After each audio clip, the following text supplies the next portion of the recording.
Welcome to Unity Spiritual Center of Hilton Head. My name is Joe Murphy. We welcome you and appreciate you and your presence. Thank you for making time to open yourself to an experience that may lift your spirits, enliven your path, contribute to making your life more rewarding. Unity is founded on the basic principle being practical and clear, specific practices that you may find useful in day-to-day life. I'm a member of Renaissance Unity of Northeastern Ohio and a regular participant in the congregation here at Hilton Head Unity. Reverend Therese asked me if I could share a message for Father's Day, and I said yes. I've pulled together some experiences and lessons to share from my journey as a son, father, and a grandfather. I invite you to listen with an open mind, and then you can decide if there's any of my experiences or lessons that you'd like to borrow, reuse, repurpose, modify, or even avoid. Yes, some lessons give us insight into things not to do again. My message is entitled Lessons from the Father. There are 3 parts. The first part will be experiences and lessons that span 60 years of my life. Part 2 will be a brief guided meditation followed by 1 minute of silence. And part 3 is a song that I wrote for my father during the last chapter of his time with us. Before I begin, I want to remind you that during this time of social distancing and digital connectedness, we still want to hear from you too. Please use the comment box and let us know where you are. Share your feedback. Give the message you like if you're so moved. Ask a question, or if you need, request a personal prayer, and we will find a way to get back to you. Not only am I a father, but I'm also a father-in-law and now a grandfather too. As a child, I lost a father, and as a father, I lost a child. So I can speak firsthand experiences about lessons and fatherhood. In addition, I've been blessed with having 2 fathers and 3 grandfathers, and each of them have bestowed upon me powerful lessons for living. Today I will share some of those essential experiences from the father figures in my life and the role models that they played. But also as a disclaimer, I do not want to assert that my life has been perfect and exclusively positive and vibrant. However, I do choose to focus on and share the best. I know the truth that what we focus on expands. And while I speak from the male perspective, I have no doubt that these lessons and experiences are relevant for females. So please know that I honor and include all the mother-child experiences and lessons. So let me begin with my early experiences. My birth father was a very devoted Catholic and active in our parish, committed to raising a family in the Catholic faith tradition. He and my mother brought 6 children into the world. 6 may seem like a lot, but my mom and dad were both the eldest of 9 siblings, so 6 may actually have seemed easy to them. Unfortunately, leukemia ended my father's journey early. He made his transition when I was 4 years old. That left my mom as a single parent with 6 children under 9 years of age. Pause and think about the challenges in that situation for a moment. It's difficult to recall direct lessons from my birth father. Remember, I was just turned 4 a few months before he made his transition. However, I learned many lessons from him via the artifacts associated with him that remained in our home. Lesson 1 is the value of artifacts. Look around your home and ask yourself, what artifacts would you like your children to associate with you? What would your children hold in their hands that would tell them parts of your story? There was a hand-tooled leather briefcase from Mexico that we played with. I came to learn that my father had a roommate from Mexico in college, and my parents actually went to Mexico on their honeymoon. Well, I ended up having a roommate in college from the Middle East, and for my honeymoon, we went to Dubai. I was open to people with different backgrounds, perhaps a lesson from an artifact. The story goes that my father bought a 16 millimeter sound movie projector before we even had a washer and dryer. He rented it back to his company to pay for it. He made 16 millimeter home movies in the 1950s. Pretty special. I found a certificate in the basement belonging to membership in a photographer's club called the Shutterbug. I went on to study photography in college and have been involved in filmmaking and video production on a hobby and professional level for most of my career. Perhaps these artifacts stimulated my imagination and motivation in those areas. Charles Fillmore, Unity co-founder, states, "Imagination gives the man the ability to project himself through time and space and rise above all limitations." My mother did not direct me to pursue these experiences. However, the artifacts from my birth father may certainly have had an impact on my interests and choices. What story will your artifacts tell? My mom remarried when I was 12 to a man with 3 children. My stepfather had lost his wife and youngest child in a terrible car crash coming home for Christmas. He was younger than my mother, and at the age of 32 now had 9 children ranging from 16 to 2 years of age. Anytime I was a bit overwhelmed raising my 3 children, I recalled the demands and challenges that he faced raising 9. It was humbling and empowering. But perhaps one of the most valuable lessons I learned from my stepfather is what I call all in. Day one, I and my siblings were his children, not in a possessive manner, but with unconditional love. It was never a yours and mine family. He took us and all that it meant to be our father. I quickly accepted him as Dad. He fed, clothed, educated, played with, disciplined, nurtured, questioned, challenged, and embraced all of us. He was all in. My parents looked into the formal process of adoption, but they abandoned that path when my stepfather discovered we would have to change our name to his. He thought that would be very dishonoring to our heritage. He was all in. He then went on to put all 9 of us through college with only one stipulation: do the same for your children.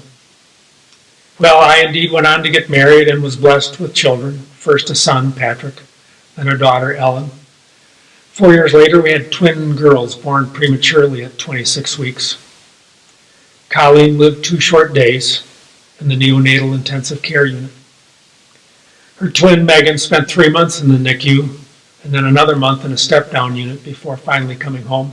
During that period, the lessons came fast, many were difficult, yet most were full of great joy. I never took a course on being a father. I don't recall seeing one offered in college or later on in life. I did, however, take a course on birthing prior to that first child arriving on the scene. Knowing how to use the coaching phrase, blow, blow, blow, to reduce the urge to push was very helpful as we rushed to the hospital that December morning. Fatherhood seems to be one of those things in life where society assumes you will acquire the requisite skills and absorb the useful points of knowledge somewhere along the journey before that inevitable moment when fatherhood really occurs.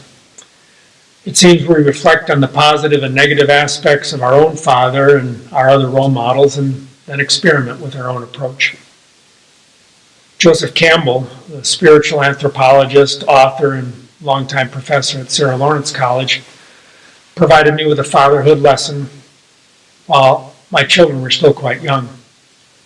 Joseph stated, "We've lost our rituals and rites of passage for our children." He then went on to describe the ordeals and initiation rituals that were used by various societies through the millennium. I was captivated and inspired to create the 16-year-old adventure. I took each one of our 3 children on a week-long adventure to punctuate turning 16, a sort of rite of passage in our family, just them and me. This made for a remarkable connection that lives on to this day.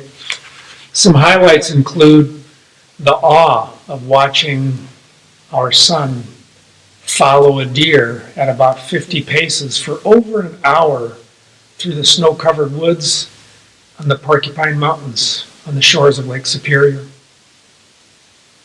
I was standing in a light drizzle with my daughter and feeling the surging power and hearing the deafening roar of the rapids of the Colorado River, as can only be experienced by hiking to the bottom of the Grand Canyon.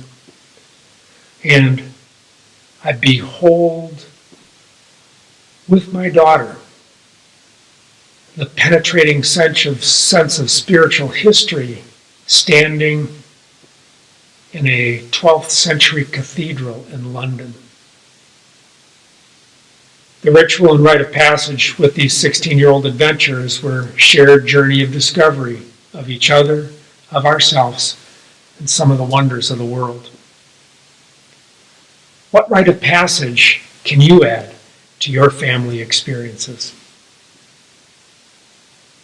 That first marriage ended in a divorce, and that presented significant lessons that I will not explore today. However, I remarried and became a stepfather to 2 teenagers, Erica and Gary. We were now a family of 5 children from 23 to 17. My wife Cindy and I began our relationship with a mantra: whole package. We both had a living, local former spouse and children from a previous marriage. We had, as some would say, our baggage. And there was no letting go, only lovingly acceptance and understanding. Unlike the family of my youth, our children were older and we never lived together under one roof. But my stepfather was an incredible role model for how to lean in and be a loving parent to children in a new family structure. There was a learning curve for all of us. As a new parent on the scene, without the years of intimacy and trust, it required a delicate mix of openness, patience with the process, and bonding as we earned each other's respect. We showed up for all of our children: sporting events, proms, homecomings, heartbreaks, and graduations. 4 of our 5 children went on to graduate from college, and as my stepfather had asked, to the best of our ability, we paid for, financed, and supported the achievement of those degrees. All of our children are now grown and into their adult paths. 3 are married, and we are blessed with 3 grandchildren. Our whole package has grown and become more complex, yet is so rewarding and expanding our opportunities to carry on the lessons of all in. In what ways can you carry on and demonstrate being all in your family? My lessons as a grandfather are still in the incubation period, fluid and fertile. However, I have marvelous lessons from my grandfathers to draw upon. Bappa, my maternal grandfather, gave me 2 lessons as gifts. He had a collection of simple toys and tricks up his sleeve. One simple toy was an arrow carved out of a cedar shingle that was launched into the air with a string on the end of a stick. We would chase them for hours at family picnics. I will make one next week. 2 of our grandsons are coming for a visit. Perhaps this is a 5th generation experience. Bappa was also a talented musician, and he gave me a ukulele for my first communion. I went on to learn how to play the guitar, and I've had a stringed instrument in my life ever since. I'm blessed with music, and in a little while I'll play a song for you that I wrote for my dad. What lessons can you give that contribute to lifelong joy? Pops, my paternal grandfather, lived in Chicago. a city home to some of the greatest museums in the world. Pops introduced me to the history and progress of man and our understanding of the world and universe as documented and cataloged in the Museum of Science and Industry, the planetarium, and the aquarium. My fascination with museums continues to this day. A few years ago, while on a family vacation, we had a 2-day stop in Chicago. I suggested a few options that might be worth exploring, and the Museum of Science and Industry was their choice. My heart sang with joy and deep appreciation for their interest and the memories of learning about our world through this museum from my grandfather. I vividly recall how I watched with fascination as our adult children engaged in discovery from the displays and exhibits. Made me wonder if my grandfather had the same pleasure watching me. How can you take advantage of the civic resources in your community to open the world and the minds of the children or even adults in your life? Grandpa Harrington was my grandfather. I knew him the least of the three. He was raised on a cotton farm in Mississippi and then went on to become an agricultural consultant in central Illinois. Once while together, he recalled the story of going back home, where he still had a home and a small parcel of farmland that he leased to a local farmer. He drove to the farm before going on to see his cousin, but Grandpa was quite disturbed by the greeting from his cousin. His cousin expressed insult that Grandpa had gone down to see the black folks on the farm before coming to see him. Grandpa used that story to give me a lesson in humanity, racism, and respect. It was a lesson that was valuable then, and it's still valuable today. What are the lessons you can provide about being a humane person and working to build a world that works for all? Each of my grandfathers made a lasting impact on me through the experiences in my youth, and I am blessed and remain grateful to them for being in my life. I will now wrap up with a painful lesson learned as son. Stepfather was never really a term we used, except in those rare situations where a more complete explanation of our blended family was needed. My father had always just been Dad to me, always Dad. My parents were visiting us in Ohio, and while walking near our home, I introduced my parents to a neighbor and made a faux pas of grand proportions. My dad had a different last name, Harrington, and I blurted out, "He's not my real dad, he's my stepfather." It hit me like a brick in the face. He's not my real dad. I couldn't believe what I had just said, and in that instant, I made eye contact with Dad. It stung bad. The man was more than real to me. He accepted me, treated me as his own from day one. He lived all in commitment, and I hurt him. The visit ended the next day, and the folks went back to Wisconsin. I carried with me the pain of the wound I had made. However, I made a commitment to find the right moment to apologize. A few months later, we were back in Wisconsin on a visit, and I found a quiet moment with Dad. I recalled the event, reviewed my words, verified the hurt, and apologized for my poor choice of words. I reassured him of his realness in my life and asked for his forgiveness. It was a precious moment for both of us. What hurt have you caused that apology might mend? And each of these lessons and adventures, father and child grew. We grew together, we grew apart, each becoming more of who we are today, and each understanding and accepting the other for our respective unique qualities. I'd like to transition now to a brief guided meditation followed by 1 minute of silence. Give yourself this gift and allow the still, quiet voice within to speak to you. The sheer enormity of father strength and mother beauty radiating from each of you is inspiring. You know this too. You feel this too. Now adjust your posture. Find your connection to Mother, Father, Earth. Draw in a breath, deep and revivifying. Exhale as an act of purification, allowing the tension to dissipate. Again, draw in the life power with a breath that reaches down to your toes. And feel a wave of calm wash over you with that exhale and release.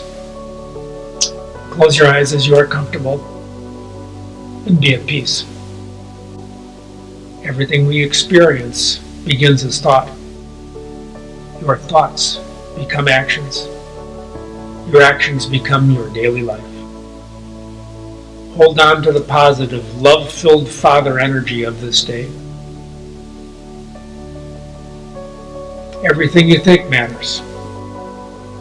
Everything you do matters.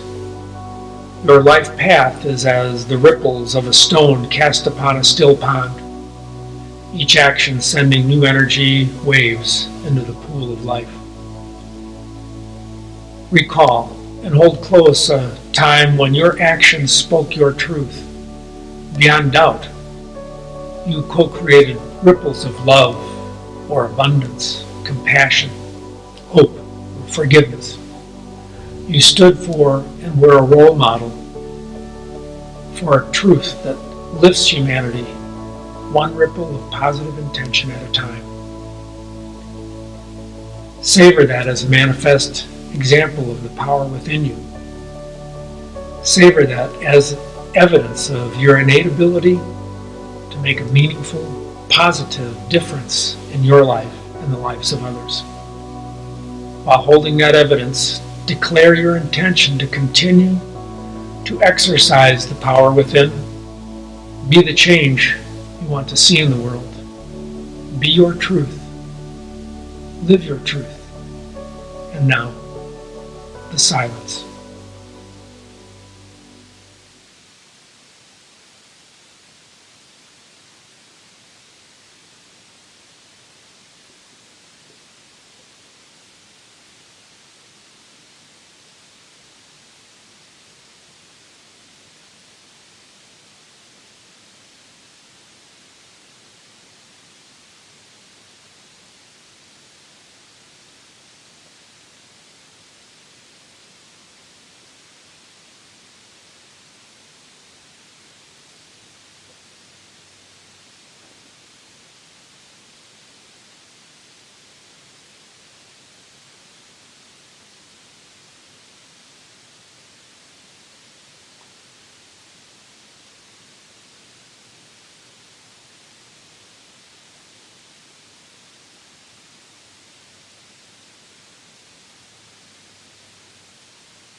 Take a deep breath.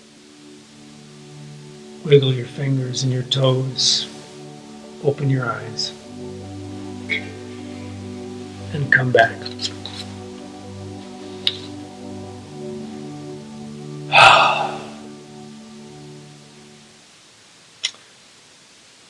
I invite you to consider the practice of gratitude and the belief in abundance. On our webpage, unityofhiltonhead.org, or our Facebook page, you will find various ways to make a contribution to this community and support the work we are doing. Your contributions make a difference to the lives of many people. We sincerely appreciate your generous and love-filled offering. Thank you. And now, in closing, the song for this day. Dad had a special assertion that he would make as an anchor to a teaching point. It takes a long time to make a man. He would use it both as a reinforcement for moments when it appeared that progress was being made, as well as a provoking inflection point when it seemed like more time was needed. Cancer took hold of Dad, and his days with us were growing fewer. I sat down and wrote him a song about becoming a man. I sent a recording to him, and while home for Thanksgiving, I was able to play it for him in person. It's called Take a Look. Join me with your ears and your heart as we honor fathers everywhere.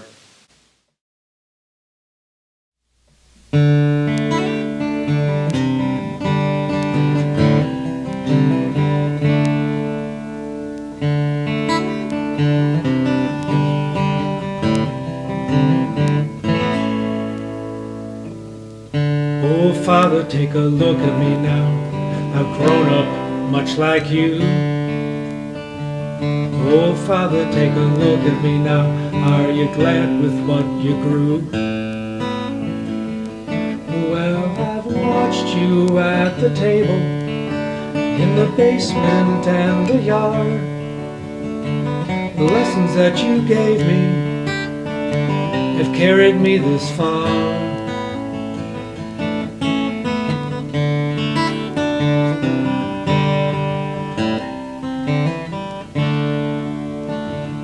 Oh, Father, take a look at me now. I've got two sons of my own. Oh, Father, take a look at me now. Are you proud with what I've grown? Well, they've watched me at the table, in the basement and the yard. The lessons that I gave them have carried them this far.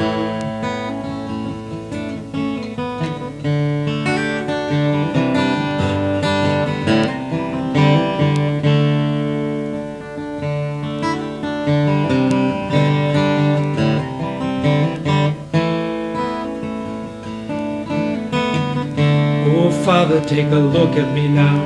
The sun is getting low. Oh, Father, let me look at you now. I want this time to go slow. Well, the lessons that you gave us, sometimes difficult to see, all combined together to make a man out of me.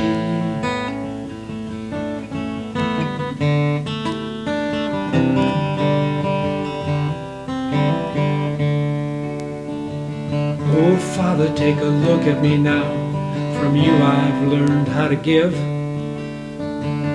Oh, Father, take a look at me now. From you I've learned how to live. 'Cause I've watched you with our mother, my sisters and brothers too. The love you give so freely is something we must learn to do.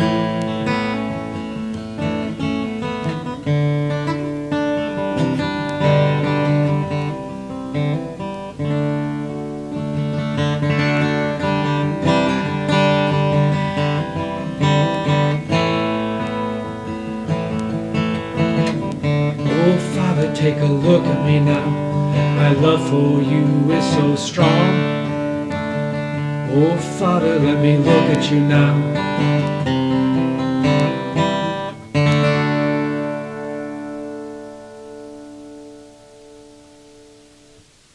I am a blessed man.